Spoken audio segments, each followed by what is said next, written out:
जन्म अनुযায়ী বর্ণ নির্ণয় করা যায় না। গুণকর্ম চাতুর্বর্ণ্য ময়া সৃষ্ট গুণকর্ম বিভাগ গুণ কর্ম অনুযায়ী হয়। ব্রাহ্মণের গুণ যোগ্যতা হাসল করে ব্রাহ্মণ কর্ম করলে ব্রাহ্মণ হব, সে যুগ জন্ম উঠাও না কাই।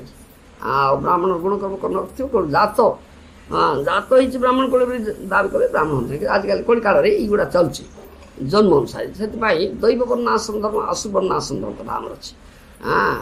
ଏ ଦୈବ ବର୍ଣ୍ଣାଶ୍ରମ ଯାହା କହୁଛି ନଷ୍ଟ ହେଇଯାଇଛି କଳିକାଳରେ।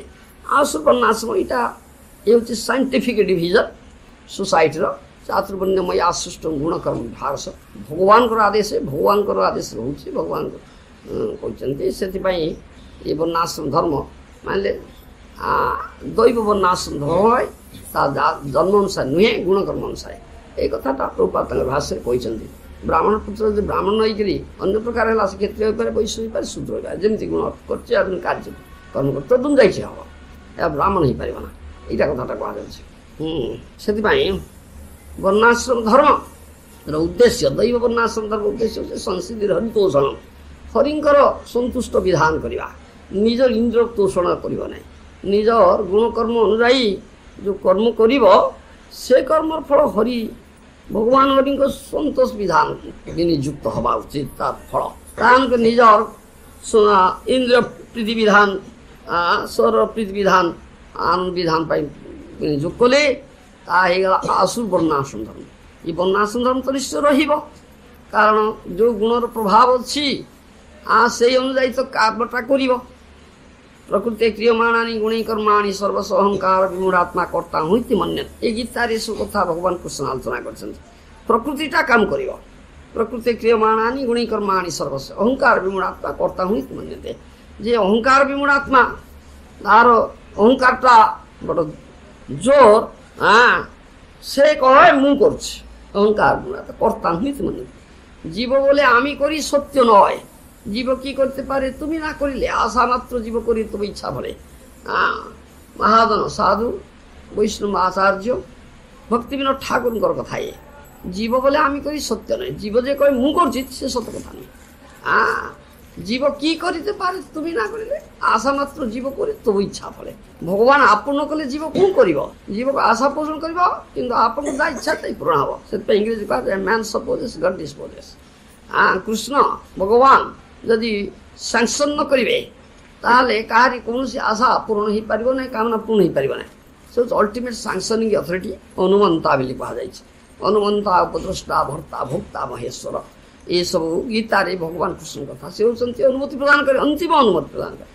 ଆଉ ସେ ଦ୍ରଷ୍ଟା, ସେ ଭର୍ତ୍ତା, ସେ ଭୋକ୍ତା, ସେ ମହେଶ୍ୱର, ସେ କୃଷ୍ଣ।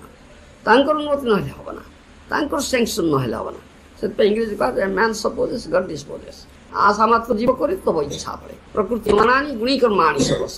ପ୍ରକୃତି ଯେଉଁ ଭୂତ ପ୍ରକୃତିର ଯେଉଁ ଗୁଣ ପ୍ରିଡୋମିନାନ୍ସ ଅଛି ବୋଇଲେ, ଆଧିକ୍ୟ ଅଛି, ସେ ଅନୁଯାୟୀ କାମଟା ସେ କରିବ ବ୍ୟକ୍ତି। ତା ମଧ୍ୟରେ ସତ୍ୟ ଗୁଣର ଆଧିକ୍ୟ ଅଛି, ସେ ବ୍ରାହ୍ମଣ ରୂପେ ନିଶ୍ଚୟ କାମ କରିବ। ସେ ଯୋଉଠୁ ଯେମିତି ଜନ୍ମ ହଉଥାଉ ନା କାହିଁ। ଯେମିତି କୁହାଯାଏ ଆମର ଜାବାଳ ଉପନିଷଦ ଅଛି, ସତ୍ୟକାମ ଜାବାଳ, ଯିଏକି ଗୋଟେ ବେଶ୍ୟା ପୁତ୍ର। ତାର ମାତା ବେଶ୍ୟା ଥିଲା, ବହୁ ପୁରୁଷର ଉପଭୋଗ କରିଥିଲେ ତାକୁ। ସେ ଜନ୍ମ ହେଇଥିଲା, ତେଣୁ ତାର ପିତା କିଏ ଗୋତ୍ର ନିର୍ଣ୍ଣୟ କରାଯାଇ ପାରିବ ନା। ତେଣୁ ପିତା ଅନୁଯାୟୀ ଯେମିତି ରୁଚିକ ମୁନି ହେଲେ ପିତା, ତାଙ୍କର ସେ ବ୍ରାହ୍ମଣ, ତେଣୁ ତାଙ୍କର ପୁତ୍ର ଯିଏ ହେବ ସେ ବ୍ରାହ୍ମଣ କଥା, ପିତା ସେ ବ୍ରାହ୍ମଣ। କିନ୍ତୁ ଏଠି ବ୍ରାହ୍ମଣ ପୁତ୍ର ଜନ୍ମ ହଉନେଇ, କ୍ଷତ୍ରିୟ ପୁତ୍ର ଜନ୍ମ ହୋଇଯାଉଛି। କାହିଁକିନା ତାଙ୍କର ପତ୍ନୀ କ୍ଷତ୍ରିୟ ମନ୍ତ୍ର ଯେଉଁ ଚୋରୁ ନିର୍ଣ୍ଣିତ ଖାଇଲେ, ଏଇଟା ତା ମାଆଙ୍କ ପାଇଁ ଉଦ୍ଦିଷ୍ଟ ଥିଲା। ତେଣୁ ଗୁଣ କର୍ମ ଅନୁଯାୟୀ ହେଇଯାଉଛି। ତେବେ ଗୌତମ ମୁନିଙ୍କ ପାଖକୁ ଯେତେବେଳେ ଉପନୟନ ପାଇଁ ଆସିଲେ, ସେ ଗୋତ୍ର ଜିଜ୍ଞାସା କଲେ। ସେ କହିଲେ ମୁଁ କହିପାରିବି ନାହିଁ। ମାଆଙ୍କୁ ପଚାରିଥିଲି, ମା କହିଲେ ଯୌବନରେ ସେ ତ ପରିଚାରିଣୀ ଥିଲେ, ବହୁ ପୁରୁଷ ଦ୍ୱାରା ଉପଭୁକ୍ତ ହେଇଛନ୍ତି, ପିତା ନିର୍ଣ୍ଣୟ କରାଯାଇପାରିବ ନା। ମାଠୁ ଏ ଶୁଣିଛି ମାନେ ଗୋତ୍ର ନିର୍ଣ୍ଣୟ କରାଯାଇପାରିବ ନା। ଏଇ କଥା ସେ ନିର୍ଭୀକ ଭାବରେ କହିଲେ। ତେଣୁ ଗୌତମ ମୁନି ଜାଣିଲେ ନିର୍ଭୀକ ଭାବରେ ସତ୍ୟ କଥା କହୁଛେ, ସେ ହେଉଛନ୍ତି ବ୍ରାହ୍ମଣ। ବ୍ରାହ୍ମଣ ନିର୍ଭୀକ ଭାବରେ ସତ୍ୟ କଥା କହିବ, ମିଥ୍ୟା କହିବ ନା, ସେ ହେଉଛନ୍ତି ବ୍ରାହ୍ମଣ। ଏ ହେଉଛି କଥାଟା। ତେଣୁ ସେ କହିଲେ ନାଇଁ ତୁମେ ବ୍ରାହ୍ମଣ, ତାହେଲେ ଯା ଆହରଣ କରି ସମିଧା ଆହରଣ କରି ଆସ, ମୁଁ ଉପନୟନ କରିବି। ଏ କଥା ସତ୍ୟକାମ ଯାବା ଉପନିଷଦ କଥା ଅଛି ଆମର ବେଦରେ ବର୍ଣ୍ଣିତ ସବୁ। ତେଣୁ ଗୁଣ କର୍ମ ନା, ଏଇଟା ବ୍ରାହ୍ମଣର ଗୁଣ, ବ୍ରାହ୍ମଣର ଗୁଣ ଇଏ ଅର୍ଜନ କରିছে, ତେଣୁ ସେ ବ୍ରାହ୍ମଣ ଏସବୁ କଥା ହେଉଛି। ତେଣୁ ଯେ ଦୈବୀ ବର୍ଣ୍ଣାଶ୍ରମ ଧର୍ମ, ସେହିପରି ରଜଗୁଣର ପ୍ରାଧାନ୍ୟ ଯାହାଠାରେ ଥିବ ସେ ସ୍ୱାଭାବିକ କ୍ଷତ୍ରିୟ ହେବ, ରଜ ତମଗୁଣ ମିଶ୍ରଣ ସେ ସ୍ୱାଭାବିକ ବୈଶ୍ୟ ହେବ। ବୈଶ୍ୟ କର୍ମ କୃଷି ରକ୍ଷା ବାଣିଜ୍ୟ ସ୍ୱାଭାବିକ ଭାବରେ କରିବ। ତମଗୁଣର ଆଧିକ୍ୟ ଶୂଦ୍ର ହେବ, ଅନ୍ୟମାନଙ୍କର ଚାକିରି ଖଟିବ। ଆଉ ଏସବୁ କଥା ହେଉଛି ବର୍ଣ୍ଣାଶ୍ରମ ଧର୍ମର କଥା। ତଥାପି ଦୈବ ବର୍ଣ୍ଣାଶ୍ରମ ଧର୍ମରେ ସୁସୁଖ କାମନା ନାହିଁ, ହରିତୋଷଣ କରିବ। ଯେଉଁ ଗୁଣ ପ୍ରାଧାନ୍ୟ ଅଛି ସେମିତି ଯେଉଁ କର୍ମ କରିବ, କର୍ମଫଳଟା ଭଗବାନ ହରିଙ୍କର ବିଧିବିଧାନ ନିମିତ୍ତ ବିନିଯୋଗ କରିବ। ନିଜ ସୁଖ କାମନା, ନିଜ ଇନ୍ଦ୍ର ପ୍ରୀତି ନିମିତ୍ତ କରିବ ନା, ତାହେଲେ ଦୈବ ବର୍ଣ୍ଣାଶ୍ରମ ଧର୍ମ ହେଲା ନା ଆଶୁ ବର୍ଣ୍ଣାଶ୍ରମ ଧର୍ମ ହେଇଗଲା। ଇସୁ କଥା ଅଛି। କାହିଁକିନା ସୁସୁଖ ବାସନା ହିଁ କପଟତା। ବର୍ଣ୍ଣାଶ୍ରମ ଧର୍ମ ବ୍ୟବସ୍ଥା ସୁସୁଖ ବାସନା ଚରିତାର୍ଥ କରିବା ନିମିତ୍ତ ନୁହେଁ, ହରିତୋଷଣ ନିମିତ୍ତ। ଧର୍ମର ଚରମ ଫଳ ହେଉଛି ହରିତୋଷଣ।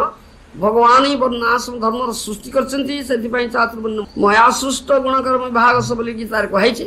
କିନ୍ତୁ ଏ ମାୟାର ଗୁଣଜାତ ଧର୍ମ, ଭୂତ ପ୍ରକୃତି ବା ମାୟା, ମାୟାର ଗୁଣଜାତ ଧର୍ମ, ସୁତରାଂ ଏହା ଆତ୍ମା ଧର୍ମ ନୁହେଁ। ଜୀବର ସ୍ୱରୂପ କୃଷ୍ଣ ନିତ୍ୟ ଦାସ, ଏଇଟା ପ୍ରଥମ କଥା ଶିକ୍ଷା ଦିଆହେଉଛି ଭଗବତ ଗୀତାରେ, ଯେ ଆମେ ସ୍ୱର ନୁହଁ, ଆମେ ଆତ୍ମା। ତେଣୁ ଆତ୍ମାର ଧର୍ମ ନୁହେଁ, ଏହା ଗୁଣଜାତ ହେଲେ ସୁଦ୍ଧା ଯେହେତୁ ଭଗବତ ସୃଷ୍ଟି ବର୍ଣ୍ଣାଶ୍ରମ ଧର୍ମ, ସେଇ ହେତୁ ବର୍ଣ୍ଣାଶ୍ରମ ଧର୍ମ ଭଗବାନଙ୍କର ଆଜ୍ଞା, ତାହା ପାଳନ କରିବାକୁ ପାଇଁ ପଡ଼ିବ। ଏହା ପାଳନ କଲେ ଶ୍ରୀ ହରିଙ୍କର ସନ୍ତୋଷ ହେବ। ତାହା ହେଉଛି ପ୍ରକୃତ ବର୍ଣ୍ଣାଶ୍ରମ ଧର୍ମ।